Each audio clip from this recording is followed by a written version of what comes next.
Welcome to the Business Blast Podcast. I'm your host, Tyler Wagner. This episode is brought to you by Authors Unite. Authors Unite provides you with the support you need to finish your book. Best part is, after you finish your book, they take care of the entire publishing and marketing process 100% for you. So, if you want to become a successful author, make sure to check out authorsunite.com. Now, let's jump into the episode.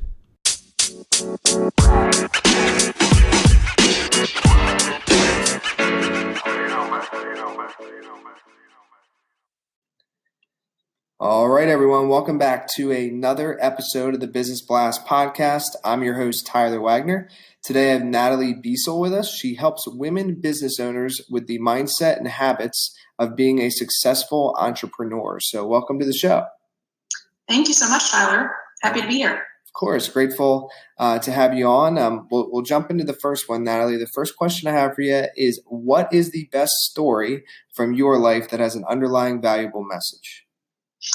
Yeah, I think this story, this theme that keeps showing up in my life is probably common for a lot of people here in the States. And that is that I spent the first almost 20 years, 15 to 20 years of my life, of my career, working in jobs that I really didn't like. I was kind of miserable.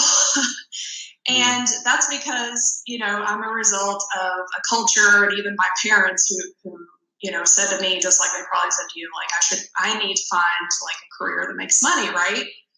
So I did that for 15, forever. For as long as I've had a career, I studied design and went through that whole process and worked for agencies and corporations. And I just was miserable. And so about 3 years ago, I decided to hire a career coach.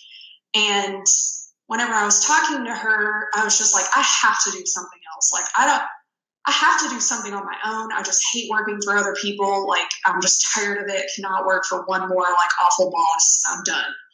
And I said, I'm thinking about doing something maybe starting an online business. And I thought, that has to be easy, right? Online businesses that just sounds like breeze. And I honestly had no idea what it entailed. And she said, have you ever heard of Marie Forleo? And I was like, no, I don't know who that is. And so essentially this woman, first of all, it helped me realize that the lesson is whenever you're super stuck, please don't wait 15 years to talk to a coach to help me get unstuck, because what happened was I went and checked out Marie Forleo, and then it was from there on, this is about 3 years ago, I just went down the rabbit hole of entrepreneurship. I found all these other, Jenny Shee, Kendrick Show, Tara Gentile. I just went down the rabbit hole and was oh my gosh, here are these women out there who are doing exactly what it is that I want to do. They're business owners. They're making their own programs. And I didn't even know what that was or what that entailed. But from that call, I was forever changed just from that conversation. So, and then the other kind of lesson, the other valuable message is a lot of times I think we are in these jobs or in these positions just because for some external reason, I need the money, or because I just thought that was normal. And now what I'm realizing being an entrepreneur, I'm yes, the struggles are totally there, but it's I'm in control of the situation. Does that make sense? It's my choice to be here on this entrepreneurial journey. And these are my struggles that I'm choosing versus some business owner that has his whole structure and I'm just working for him. Totally. So yeah. I can relate. I feel you. And Marie Forleo, from what I hear, and I've watched a few interviews on her, and I'm sure she's actually great for all entrepreneurs, but especially for women. I think she has something, and hopefully I'm not messing this up, but I think she has something called the B School or something. Yes. So yeah, I think I know a few women that have gone through that or something, or they know of it, and it's definitely helped them a lot. Oh, so, yeah. So programs are amazing for sure. So, all right. So knowing that, now I'm excited to get your answer on this next one. And that is, what is the most valuable piece of information? I know you did a lot of research and a lot of doing, so that we should know that's within your expertise or industry. Yes. And so this is kind of where my niche comes in. And I said I'm a habits and behavior coach for women entrepreneurs. So I'm obsessed with habits. Like everybody kind of has like their little obsession. I'm obsessed with habits and behavior. I kind of like use myself as a guinea pig. I'm like, what can I try today? Like what behavior can I try to implement or remove, and what happens? Like I'm always experimenting with things.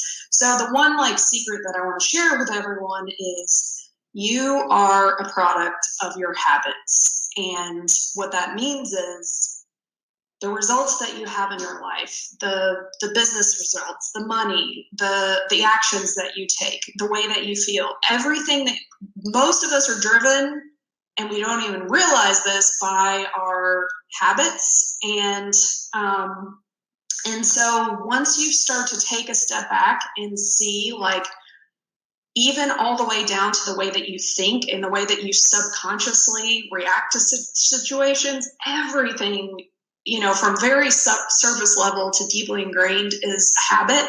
And if you really, truly want to change, then you have to start becoming aware of everything that you do, and thinking of it as like, oh my gosh, I am in the habit of saying that. Like, it's like my husband says something and then I'm just like, have this immediate response. And I'm like, oh wait, that's just an old habit that I've been doing for years and years.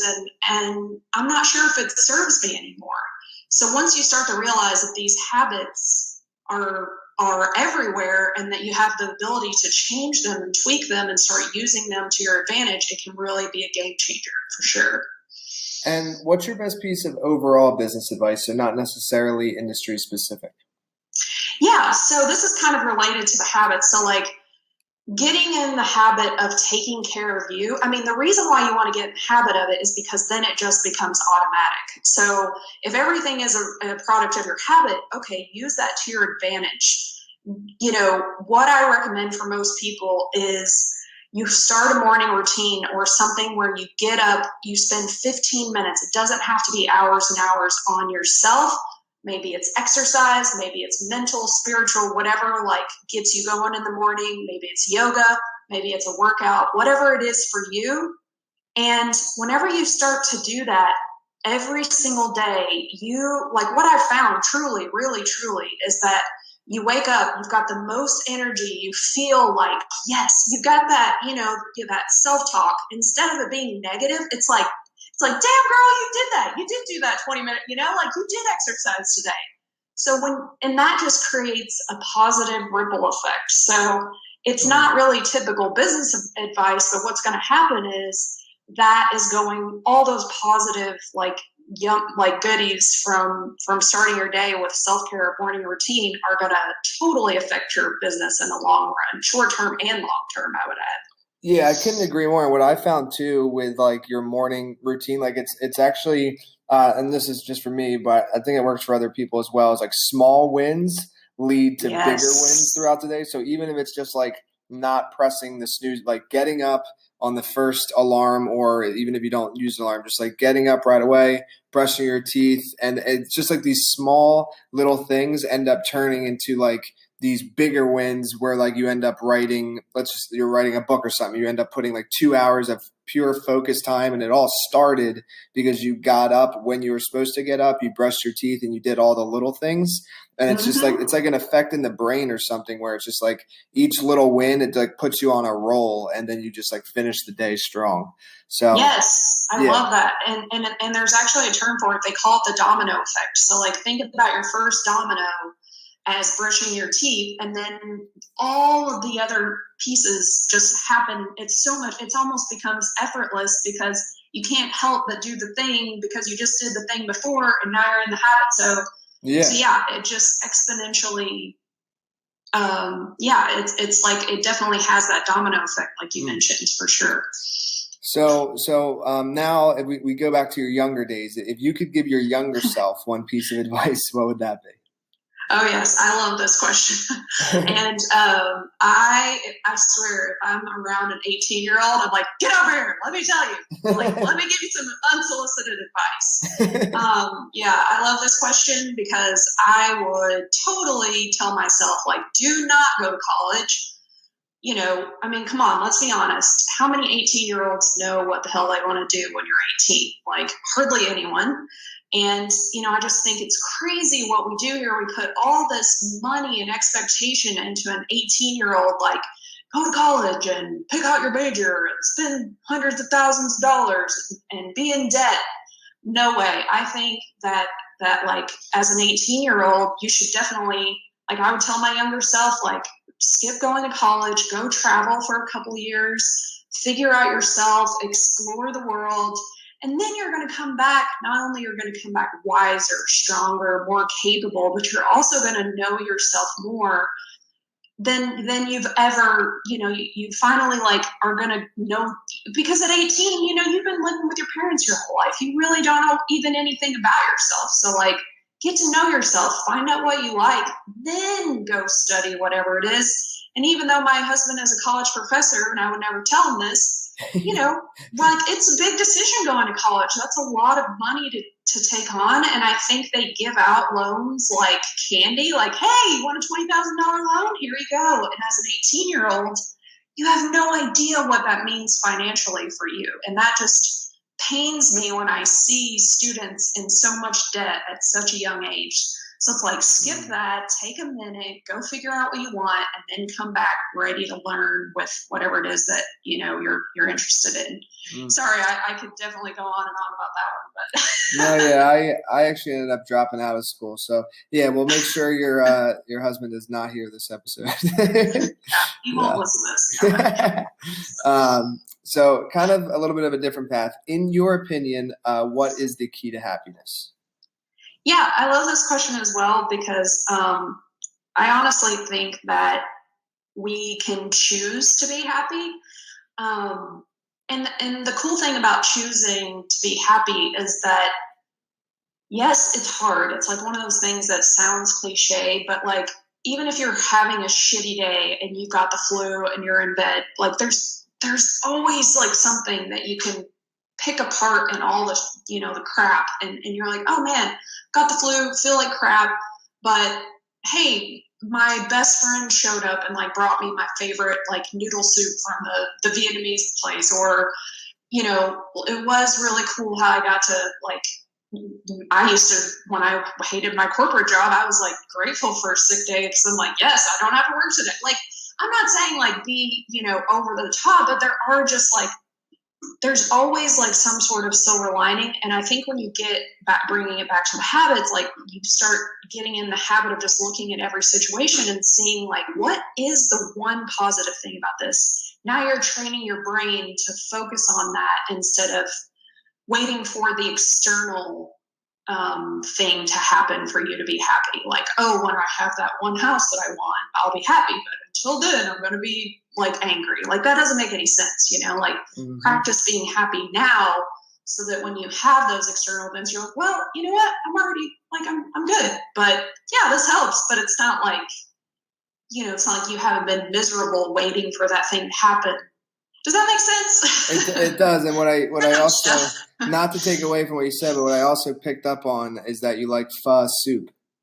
Is that accurate?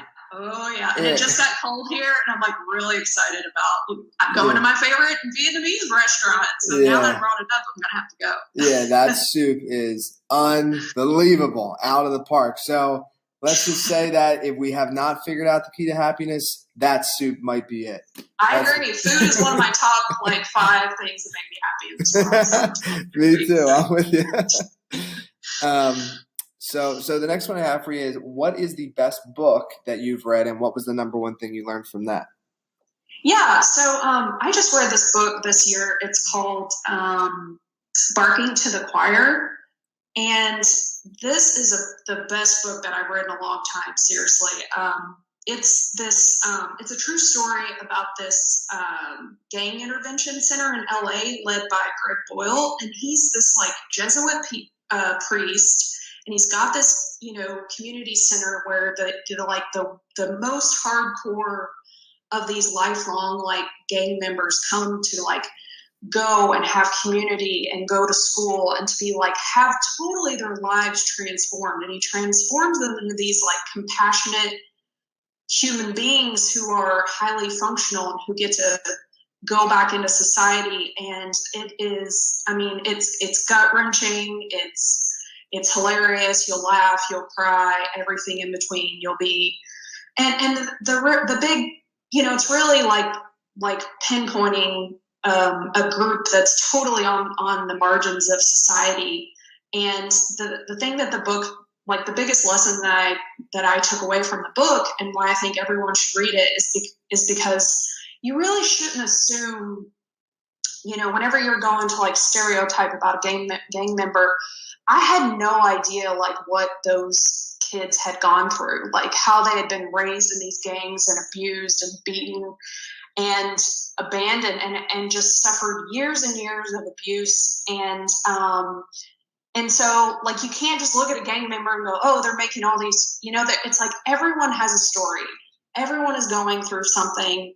And so if we can all, like, find it in our hearts, even for these, you know, marginalized members of society, to realize that we're all, like, just like us, they've, you know, gone through trauma as well, and to be compassionate. I mean, I think the book just really, like, it just kind of moves you to be more compassionate in general, really. So yeah, I highly recommend it. Yeah, no, it sounds like a really powerful book. So for everybody listening, I'm going to check it out myself. So thanks for sharing. Oh, it's so good. Yes, it's so good. And then the next one is, what is your favorite quote and why? Yeah, so this is it's not really a quote. It's just something that I heard once and then I started to say in my head.